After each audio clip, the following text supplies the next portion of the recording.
তো আইন মানবে না, আদালত মানবে না, সংবিধান কি তারা চেনে না, বা একটা কার্যনির্বাহী অর্থাৎ একটা কাজ করতে গেলে তার যে নীতিমালা বিধিমালা বা ধারা থাকে সেটা একটা সরকার কিভাবে চলে এ সম্পর্কে কোনো ধারণাই এদের নাই, কোনো জ্ঞানই নাই।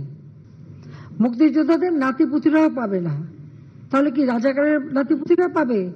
সেটা আমার প্রশ্ন, দেশবাসীর কাছে প্রশ্ন, যে রাজাকারের নাতিপুতিরা সবকিছু পাবে, মুক্তিযোদ্ধারা পাবে।